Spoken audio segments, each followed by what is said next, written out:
No Evangelho de João, no capítulo 13, verso 1 em diante, nós temos o acontecimento, o relato do apóstolo João a respeito da lavagem dos pés, que na verdade é o que dá início ali ao que nós chamamos de última ceia, ou os últimos acontecimentos antes da morte e ressurreição do Senhor.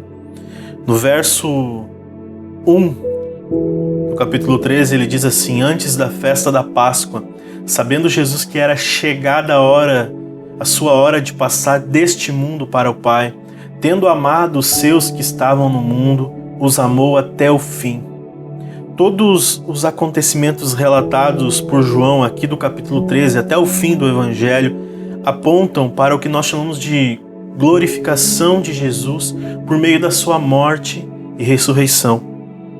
O primeiro ato que João relata que faz menção ao Cristo que seria exaltado, que é exaltado, mas que neste momento está assumindo o papel de um servo desprezível, um dos menores da casa, a fim de apontar para uma purificação futura de todos aqueles que foram chamados, todos aqueles que foram eleitos, todos aqueles que vieram até Ele, que viriam até Ele depois da sua morte e ressurreição. O primeiro ato aqui que nós vemos já de cara nesta reunião, nesta ceia, onde que eles estão reunidos em um só lugar, comemorando a festa da Páscoa, né, dando início aos preparativos ali, aos últimos dias da Páscoa, na verdade. Nós vemos que eles se reúnem então para cear, e a primeira demonstração que nós temos aqui de Jesus é uma demonstração de amor. Com o fato de João dizer aqui no final do verso 1 que, tendo-os amado, os seus que estão no mundo, os que estavam no mundo, os amou até o fim. Como eu disse, a lavagem dos pés aqui, o primeiro ato, nos mostra, na verdade, o amor que é exercido pelo Senhor, né, que vem a ser a essência, esse amor que vem a ser a essência das suas obras seguintes. Né, daquilo que ele faria até completar a missão pela qual ele foi enviado pelo Pai a este mundo. O profundo amor a ser demonstrado na cruz por Jesus é antecipado aqui pela ciência de saber que era chegada a sua hora. Ele já estava ciente, consciente de que o momento da crucificação, o momento do martírio, o momento da entrega, que lhe causaria tanta angústia, estava chegando. E mesmo assim, ele é ainda capaz de aprofundar a relação para com os seus, demonstrando ainda mais amor. Tendo amado os seus que estavam no mundo, os amou até o fim. O amor da cruz, meu irmão, ele começa com um ato de serviço voluntário do Senhor, como um sinal de ainda mais garantia, de ainda mais validação, de ainda mais confirmação do seu amor pelos seus discípulos, daqueles que o seguiriam durante a história. Ele já os amava, mas ainda os amou até o fim. É bem interessante esses atos de demonstração de Jesus que validam ainda mais o amor, em que Jesus vai além das palavras. Jesus vai além das palavras com ações, com atitudes, com demonstração. Ele concede aqui um momento único de verdadeira devoção, de verdadeiro serviço a eles, que é o que nós chamamos de lavagem dos pés. Se existia até aquele momento, irmãos, nos seus discípulos, algum tipo de incerteza com relação à gravidade desse amor do Pai, deste amor demonstrado por Jesus até aquele momento, naquele momento, irmãos, cessaria, porque aquele ato mandaria embora todo medo. O amor de Deus mandaria embora o medo, a incerteza. É a purificação do amor, irmãos, que torna mais limpo, que torna sem vaidade, sem interesses. O que nós estamos vendo aqui a partir do verso 1 é o que nós poderíamos chamar de o amor amando.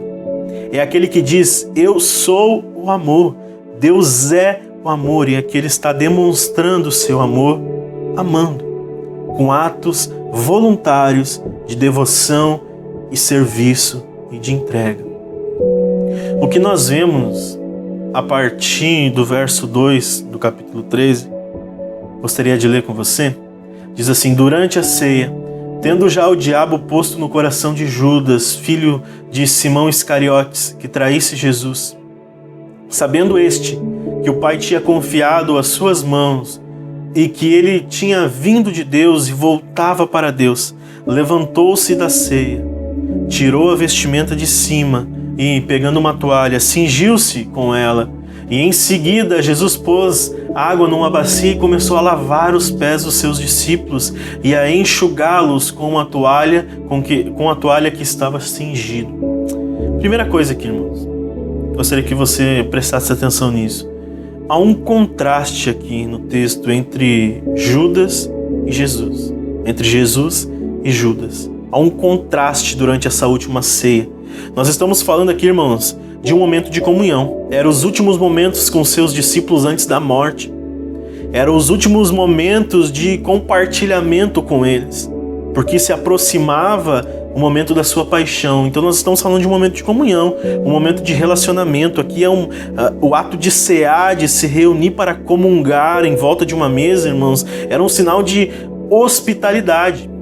Enquanto Judas estava com o coração, irmãos, contaminado com os planos malignos de Satanás, enquanto Judas se conservava dentro de si aquele pecado que o levou a trair a Jesus, o texto contrapõe Jesus com relação a Judas em um ato de humildade, que nós poderíamos chamar aqui de uma humildade surpreendente, né? A comparação que é feita aqui, o contraste que é feito, mostra um Judas ganancioso, um Judas intentando maldades e um Jesus humilde.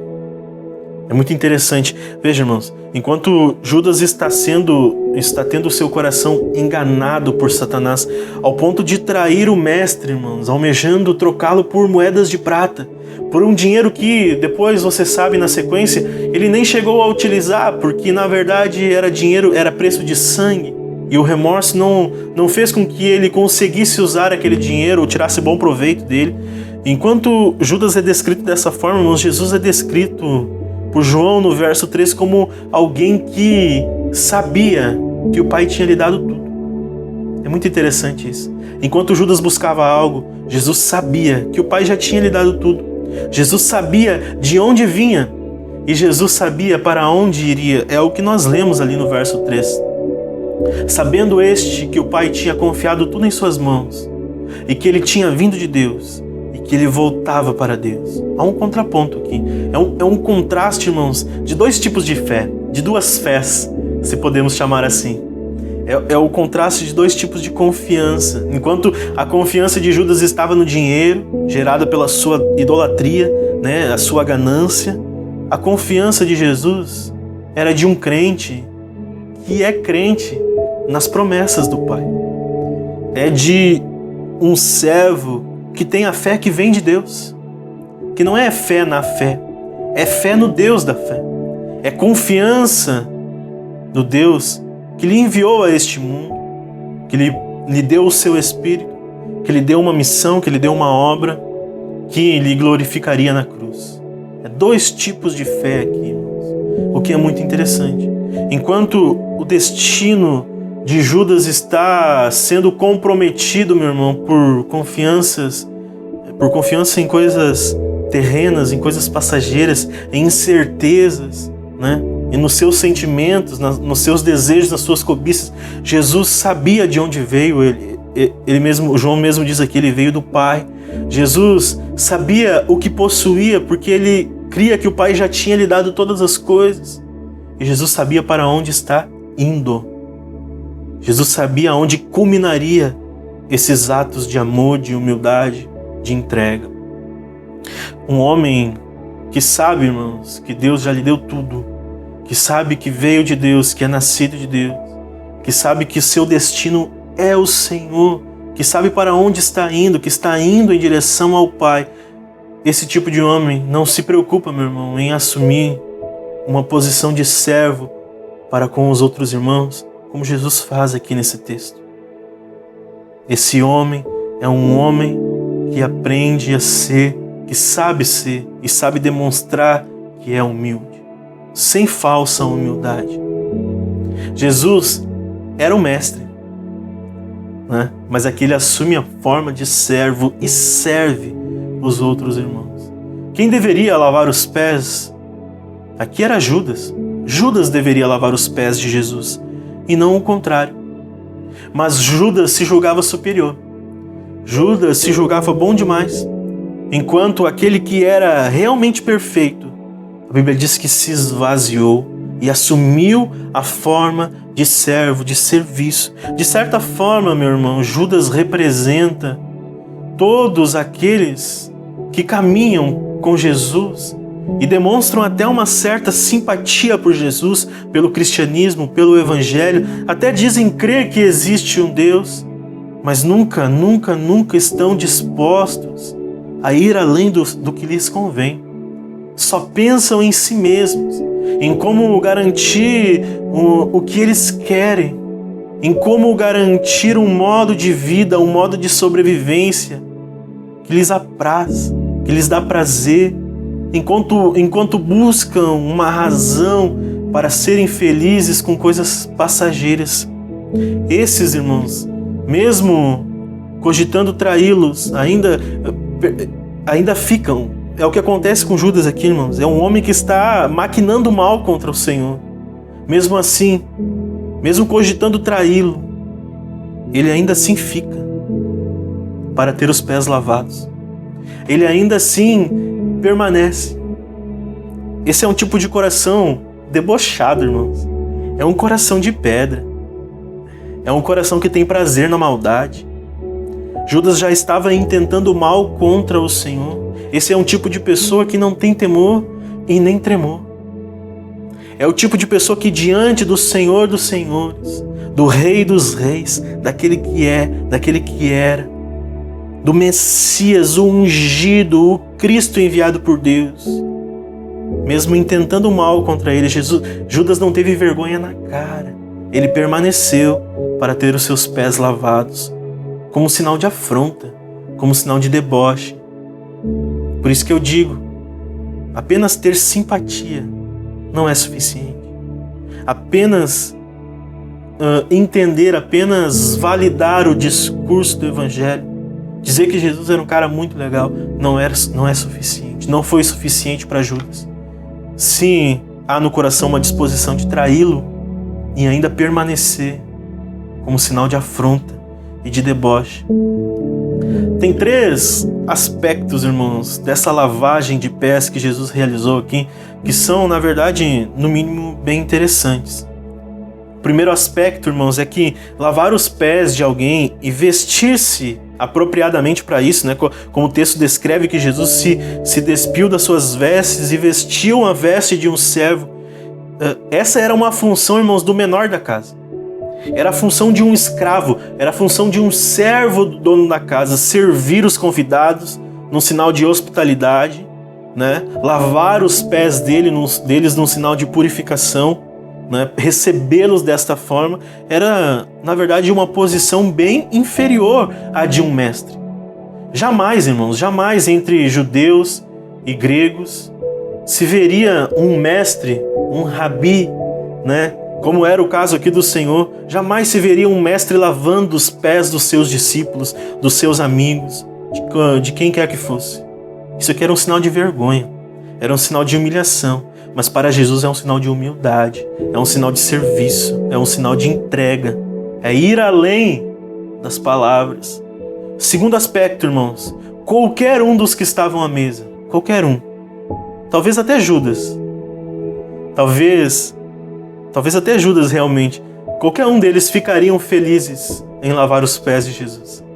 Talvez houvesse até disputa entre Pedro e João, né? Aquela disputa acirrada entre os dois, que o Evangelho de João nos mostra isso muito bem, para mostrar quem que era mais prestativo, quem era mais humilde, quem estava mais disposto, né? Aquele sentimento de querer aparecer ao Senhor, de mostrar serviço. Qualquer um deles ali ficaria muito feliz em lavar os pés do Senhor.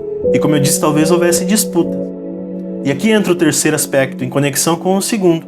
Eles ficariam felizes em lavar os pés de Jesus, mas eles não estavam conseguindo, primeiramente, entender o Senhor assumindo essa posição.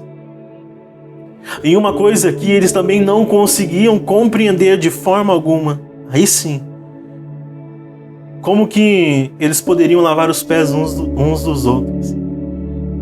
Já era um absurdo o Senhor estar assumindo aquela posição, mas agora o que Jesus estava propondo era uma lavagem de pés contínua, que se estendesse, que se colocasse ao horizonte, que alcançasse vidas, que chegasse ao coletivo. É um tipo de serviço, de entrega, de devoção, é um tipo de humildade que eles não estavam dispostos a entender. E aqui entra mais um ponto do que eu quero falar, que está no verso 6 em diante. Eu gostaria que você lesse comigo. Quando se aproximou de Simão Pedro, este lhe perguntou: vai lavar os meus pés, Senhor? Jesus respondeu: o que eu faço você não compreende agora, mas você vai entender depois. Então Pedro disse: o Senhor nunca lavará os meus pés. Ao que Jesus respondeu: se eu não lavar, você não terá parte comigo. Então Pedro lhe pediu: Senhor, não somente os pés, mas também as mãos, a cabeça. Jesus respondeu: quem já se banhou não precisa lavar nada, a não ser os pés, pois, quanto ao mais, está todo limpo. E vocês estão limpos, mas não todos. Nós estamos falando aqui, irmãos, de uma limpeza espiritual, né, que era o simbolismo da lavagem dos pés. Talvez a intenção de Jesus não fosse que eles perpetuassem aquele ritual.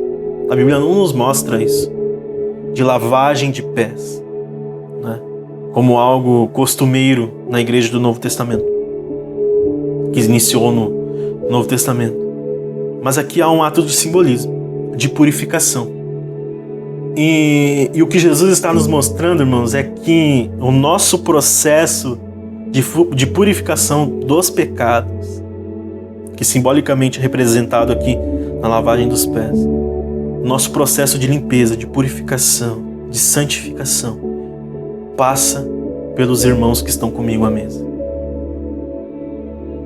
Então você percebe que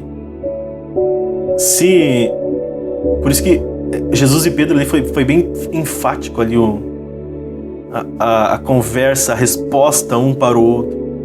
Você vai lavar os meus pés? Se você não deixar, você não tem parte comigo.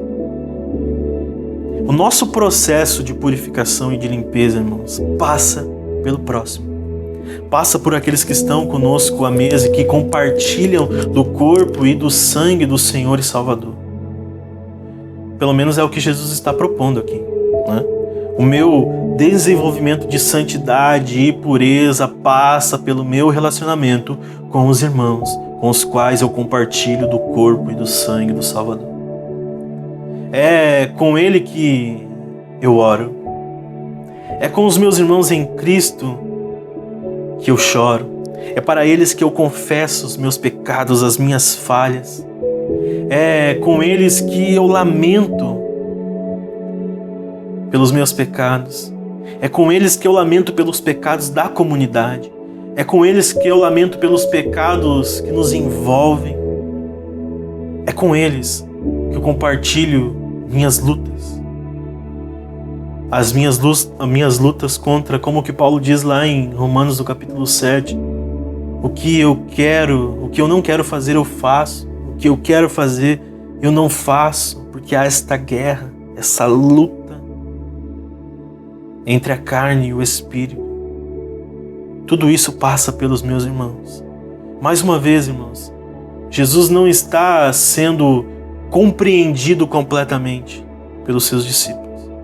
O que ele propõe aqui realmente parece um absurdo. Sendo que no relato lá de Mateus, irmãos, se eu não me engano no capítulo 18, nós temos um relato lá de que os seus discípulos certa vez estavam discutindo quem era o maior no reino dos céus. Então essa proposição de Jesus aqui, por meio da lavagem de pés, nesse ato simbólico, para eles pode ter soado como um absurdo realmente. Como assim? Como assim? Talvez realmente fosse um absurdo.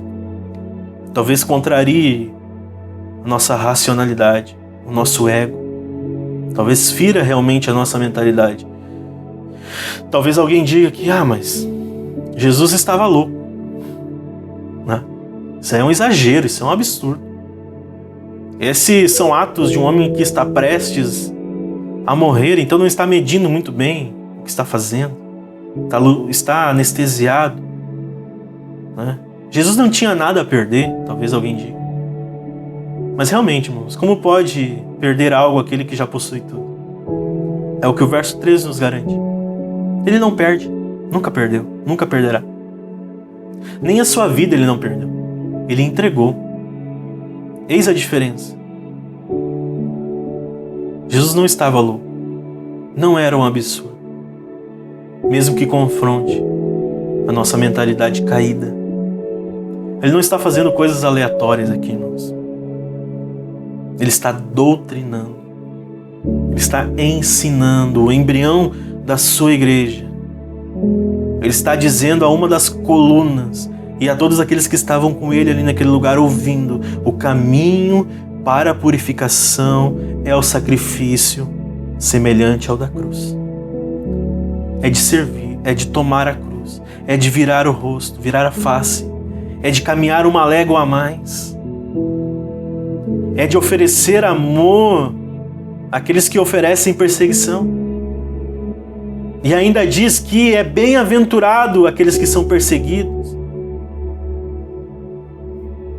É realmente complexo. Sim. Parece sim um absurdo, mas não é aleatório. Sem a cruz, sem a purificação, sem o fogo da cruz que prova, que purifica, sem o aperfeiçoamento, sem esse tipo de dor e sacrifício, não há purificação. Mas você pode perguntar: mas Jesus já não era puro? Era. Mas eu não sou. Você não é. É por isso que ele serviu. É por isso que ele se entregou. É por isso que a cruz se tornou um altar onde ele ofereceu o seu corpo e derramou o seu sangue como aroma agradável ao Criador, para glorificar primeiramente a Deus, que é digno para todo sempre, mas também para oferecer redenção. Os nossos pecados foram lavados pelo Senhor. Desta vez não com água numa bacia, desta vez com sangue. Isso é precioso demais, meu irmão. É de se entender os questionamentos sinceros de Pedro aqui. Era uma situação completamente absurda aos olhos humanos. Como na verdade o Evangelho também é. Loucura. É quebra de paradigma. As coisas loucas para confundir as sábias. As coisas fracas para confundir as fortes. O Evangelho é um tesouro distribuído em vasos de barro, imperfeitos e frágeis. Nem as convenções sociais, irmãos, mais enraizadas na sociedade poderiam resistir ao poder desta mensagem poderosa que seria assinada com o sangue de Cristo numa cruz. Mas os questionamentos, por mais que sinceros, de Pedro, nos revelam a necessidade que não só de Pedro, nossa também, de purificação. Perceba, irmãos, a descrição de João aqui. A conversa é: o Senhor vai lavar os meus pés? Né? Que absurdo. Jesus responde: você entenderá depois. Não agora, Pedro, depois. Então Pedro se levanta e a conversa cresce. Não, o Senhor nunca lavará os meus pés. Então Jesus responde levantando ainda mais a conversa: então tu não terá parte comigo. Perceba que é uma escalada aqui, né? Você vai recebendo exclamações, parece. A conversa vai crescendo. É um diálogo difícil. Pedro era um homem eufórico, entusiasmado, né? Falava o que pensa. Às vezes é engraçado pensar nessas interações de Jesus com pessoas assim. É o Senhor, é o próprio Deus ali. conversando com pessoas tão limitadas, se relacionando com elas e as amando até o fim. Você vai entender depois, explica, na verdade, a exclamação de Pedro. Não, você não lavará os meus pés. Essa, irmãos, é a tal da falsa humildade. Pedro não queria entender depois. Por isso que ele considerava um absurdo alguém superior lavar os pés de outras pessoas que ele considera inferiores. Né? Basicamente o que ele está dizendo aqui, eu sou bom demais para permitir isso. Como assim? Talvez o que ele está dizendo aqui é, se eu permitir o Senhor fazer isso, eu teria que fazer o mesmo mais tarde. Como eu disse, eu não quero entender depois. Eu não quero ter que fazer com pessoas que eu considero menores do que eu numa escala de hierarquia, de supremacia. Que a gente vê muito no gospel hoje em dia, né? Essas escalas de autoridade, de unção. Sendo que a Bíblia nos chama ao serviço comunitário, a Bíblia nos chama ao coletivo, e que não há nem judeu, nem grego, não há nem homem, nem mulher. Interessante isso, né, irmão? É o que Paulo diz lá em Gálatas, no capítulo 3. Que em Jesus não há escravo nem livre. Essas distinções da sociedade, do pensamento humano, não cabem. Todos são iguais perante o Senhor, têm as suas funções. Como, por exemplo, no caso de homem e mulher. Existe homem e mulher, mas não é de questão sexual que Paulo está falando aos Gálatas. Cada um tem a sua função na sociedade, no corpo de Cristo, contribui com os seus talentos, com os seus dons, com a sua personalidade, com a sua biologia, com aquilo que Deus fez. Mas todos são iguais diante do Salvador. Mas Pedro não está disposto a isso, pelo menos não agora. Ser limpo, irmãos, era essencial para que todos pudessem ser discípulos. Pois Jesus estava simbolizando aqui o seu ato na cruz, que nos lavaria do pecado, nos tornaria aptos. Como que Jesus, irmãos, pode usar uns complicadinhos como Pedro? Você já se perguntou? Como que Jesus é capaz de usar uns caras assim, uns malucos assim, que dirá lavar o pé deles? Já parou para pensar nisso, irmão? Realmente tem coisas, irmãos, que só mais tarde mesmo para entender. Tem coisas que só o tempo, só a caminhada, só a labuta cristã, o labor, as obras, só mesmo assim para entender. Como que Jesus é capaz de amar pessoas tão difíceis? Tudo que Jesus está mostrando aqui, irmãos, tem a ver com o envolvimento do outro. Mesmo que seja com um Pedro da vida, ou com uns Pedros da vida. Envolvimento. Esse nível de relacionamento aqui, irmãos, gera completamente exposição. Isso revela, irmãos, é através da exposição, do envolvimento. Isso revela quem eu sou, quem nós somos. Você precisa muitas vezes se perder para se descobrir. E o compartilhamento, o relacionamento, irmãos, te ajuda nisso. Os versos 9 e 10, como nós lemos ali, arrematam com ainda mais entusiasmo, irmãos, essa conversa, né, de Jesus e Pedro. Se você levar em conta esse crescimento do tom da narrativa, né? Pedro fica tão eufórico com a ideia, irmãos, que parece até deboche. Leia lá o verso 9 e 10 comigo, em que ele diz: Então Pedro lhe pediu: Senhor, não somente os pés, mas também as mãos e a cabeça. Jesus respondeu: Quem já se banhou não precisa lavar nada, a não ser os pés, pois, quanto ao mais, está todo limpo. E vocês estão limpos, mas não todos. O verso 9 e 10 aqui arremata essa questão, né, irmão? Você vai percebendo que a narrativa vai crescendo, eles vão ficando eufóricos. Pedro se entusiasma de tal forma, irmãos. Ele fica eufórico de tal forma, com essa ideia de ser lavado, de ser contemplado com uma lavagem de pés daquele que é o Messias, o ungido, o Cristo, o filho de Davi. Ele fica tão entusiasmado com isso que ele responde, então, Senhor, não só os pés, mas o corpo todo, as mãos, a cabeça. Parece até deboche, né, irmãos? O fato é que ele ainda está tateando no escuro. Ele ainda entenderá mais tarde. Sabe, irmãos, tem algumas coisas da fé cristã que nós precisamos entender. A fé cristã, irmãos, ensinada pelo nosso Senhor, ela anula essas polarizações, essas divisões, esse nós contra eles, né?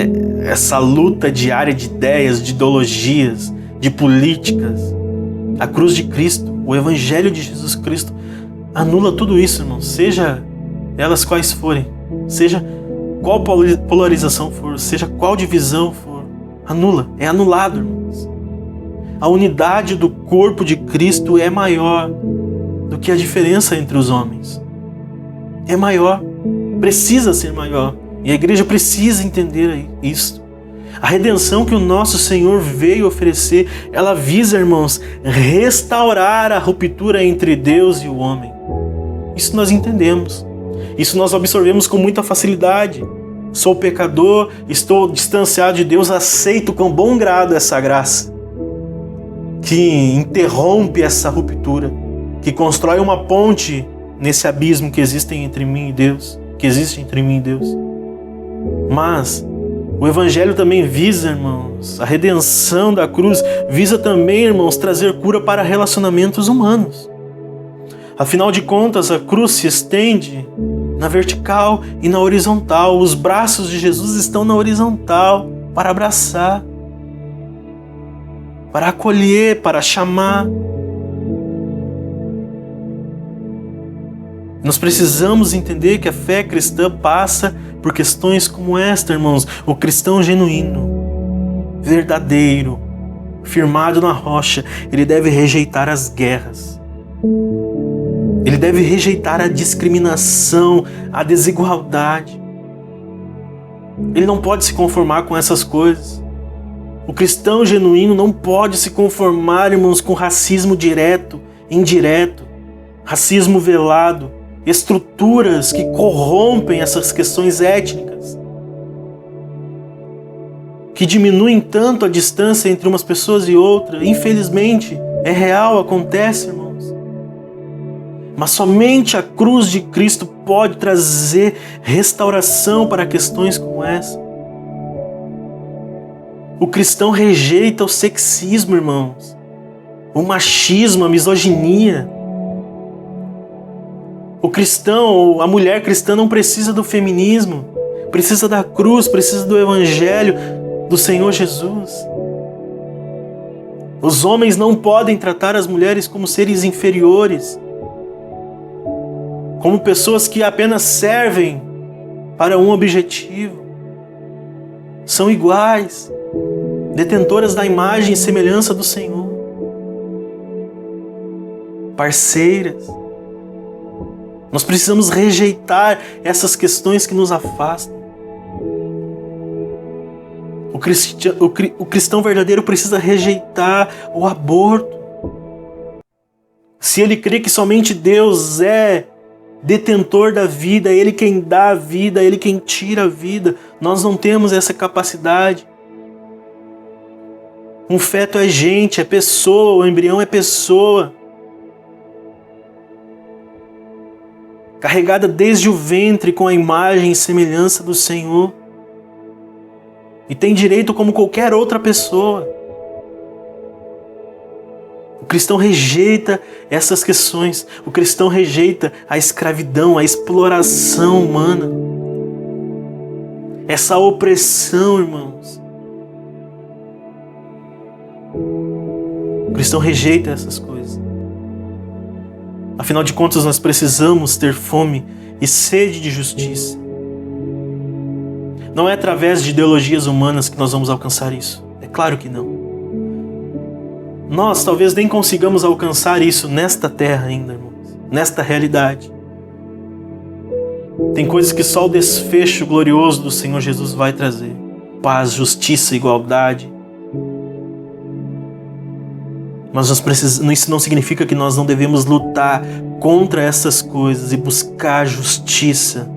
Mas a justiça que vem de Deus.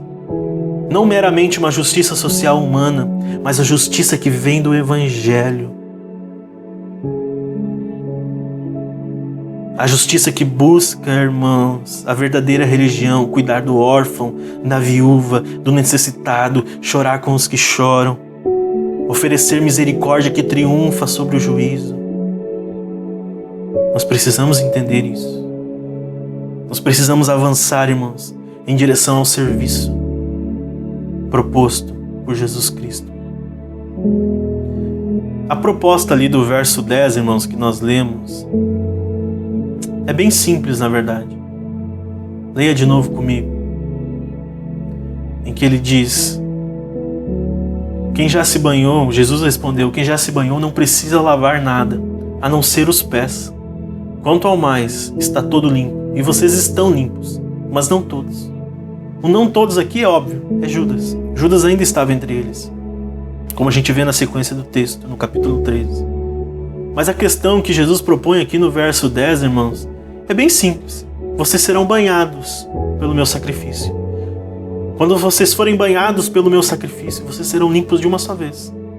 Embora ainda continuem pecadores e ainda continuem lidando com a realidade do pecado que nos assola até a consumação da obra na eternidade. Mesmo assim, mesmo ainda pecadores, essa obra passa pelo processo de purificação diária, que vem da confissão, do arrependimento genuíno, da oração, do perdão, da graça.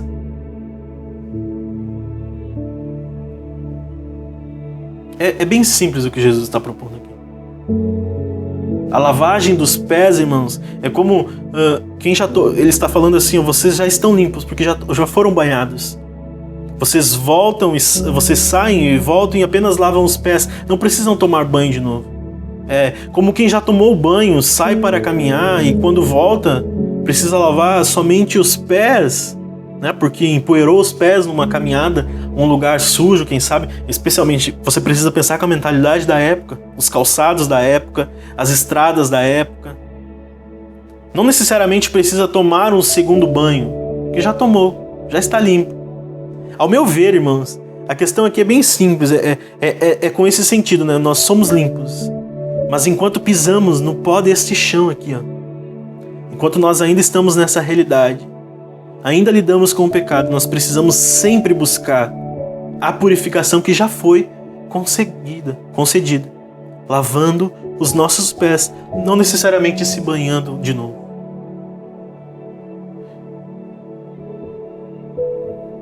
Com relação ao nem todos ali, irmãos, que ele fala de Judas, né, fica bem claro. Paulo diz algo parecido em Filipenses no capítulo 2, no verso 12, ele diz assim: assim, pois, amados meus, como sempre obedecestes, não só na minha presença, porém muito mais agora, na minha ausência.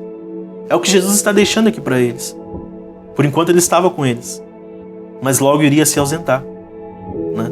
Paulo diz assim: desenvolvei a vossa salvação com temor e com tremor, porque Deus é quem efetua em vós tanto querer como realizar segundo a sua boa vontade. Aquilo que Jesus estava ensinando na presença deles precisava ser desenvolvido.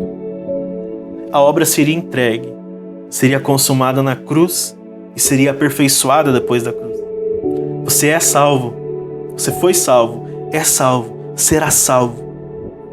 Desenvolva a salvação com tremor e com temor, como Paulo diz aqui aos Filipenses.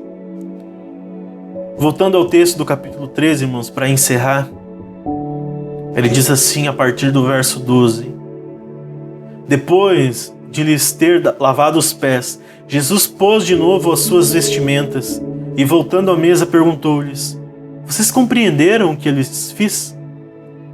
Vocês me chamam de mestre e de senhor e fazem bem, porque eu sou. Ora, se eu, sendo senhor e mestre, lavei os pés de vocês, também vocês devem lavar os pés uns dos outros. Porque eu lhes dei o exemplo, para que, como eu fiz, vocês façam também. Em verdade lhes digo, que o servo não é maior do que o seu senhor, nem o enviado é maior do que aquele que o enviou. Se vocês sabem estas coisas, bem-aventurados serão se as praticarem. O lavar os pés, a cruz, revelam, irmãos, o cerne do ensinamento de Jesus aqui. Serviço e sacrifício. Serviço e sacrifício. Não só a Deus, mas também aos outros. Entrega. Se não for assim, irmãos, não há possibilidade de nenhum de nós agradarem o Senhor. Essa vida de humildade e empenho caracteriza, irmãos, os seguidores de Jesus como verdadeiros. É a salvação pelas obras. Nós precisamos entender. Recebemos de graça para sermos enviados às obras. Não pense que Deus não espera nada de você. Tudo bem, te salvei pela graça. Agora espera aí, fica descansando. Ao som e esqueci como está na letra do hino nacional. Mas não fique descansando em berço esplêndido. Não fique numa rede espiritual, na sombra e água fresca. Como diz no próprio texto de João, no capítulo 3, nós devemos produzir frutos dignos de arrependimento. Não fique parado, estagnado. Questões como essas são necessárias para a fé cristã. No verso 16 que nós lemos, isso fica ainda mais claro. Em que ele diz: se vocês sabem de tudo isso que eu estou ensinando a vocês, vocês serão bem-aventurados se praticarem. Ou seja, o que foi feito pelo Senhor, o servo precisa reproduzir, mostrando que é sincero ao segui-lo. Não apenas da boca para fora, como Judas. Não apenas por simpatia. Não apenas por curiosidade ou por interesse próprio. Mas mostrando que realmente ama a Deus e ama os que são de Deus. Feche seus olhos, Pai. Eu te agradeço por este momento. Nos ensina essa verdade gloriosa. Nos ensina o peso dessas afirmações, desses ensinamentos. Que possamos viver em dedicação total a Ti. Primeiramente para glorificar o Teu nome, porque só Tu és digno. Mas também para agradar uns aos outros. Para entregar sacrifício uns aos outros. Oferta, amor, entrega, lavagem de pés. Em nome de Jesus. Que esse seja o desejo e o sentimento do nosso coração. Por isso te pedimos, dá-nos um coração igual ao Teu. Em nome de Jesus. Ensina-nos essas verdades preciosas, que elas não sejam apenas teoria, mas que elas desçam ao coração e se tornem vida e vida em abundância. Em nome de Jesus. Amém. Amém, irmãos? Deus te abençoe. Em nome de Jesus.